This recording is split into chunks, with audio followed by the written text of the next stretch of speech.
Here's a quick tip for those of you who enjoy Pilates or Pilates instructors that are trying to help their clients perform a better pelvic tilt or pelvic curl, because that exercise is a very popular exercise in Pilates. Now, this may seem weird, but you can actually facilitate a better pelvic tilt or curl by addressing dysfunction in the thoracic spine, which is the mid to upper back. Now let me make that make sense for you.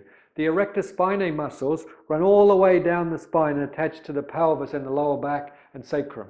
Now, if you have excessive thoracic kyphosis, which is a rounding of the upper back, it means the origin of those erector spinae muscles are going that way.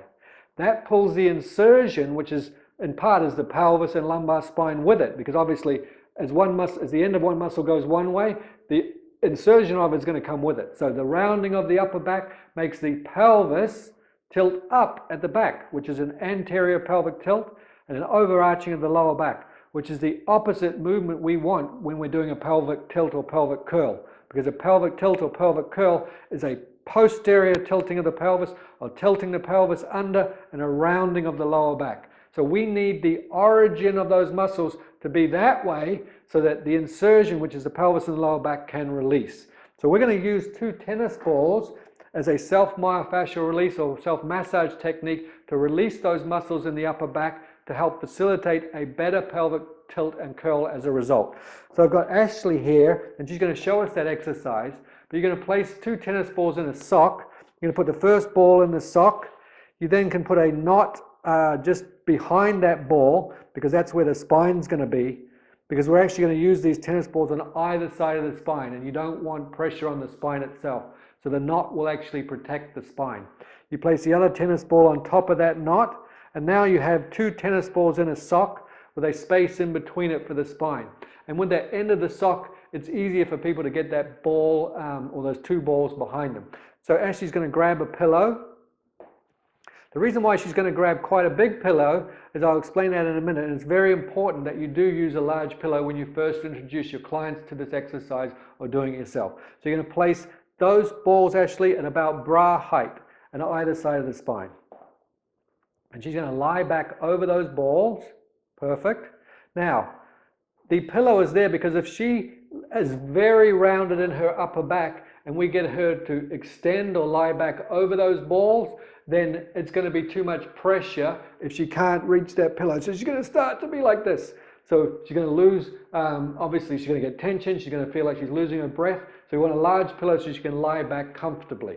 Now, she's got those balls placed on either side of the spine of her thoracic spine.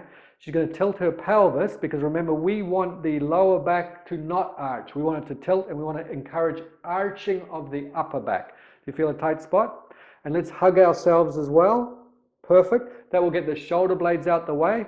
Is that too much? It's a little too much. I see that Ashley, she took a breath, so she was trying to relax. Just let go of your pelvis. Good. So that will enable her to cheat a little bit, because at the start she's a little bit tight. So we're going to allow her to arch her lower back so that she's arching her upper back and lower back to try to roll over those balls. You feel okay with it when you let go of the pelvis? Yeah. Perfect. Now scooch a little bit so that the balls go to a new spot. You can bring the pillow with you. So grab the pillow, make sure it comes with you. Wonderful. And like I said, it's very important that you use a large pillow to begin with, so it's not too much too soon. You can always decrease that pillow as the upper back releases. No problem? So she can increase the pressure to the balls by performing a little pelvic tilt. You okay? You don't have to do it too much. Good.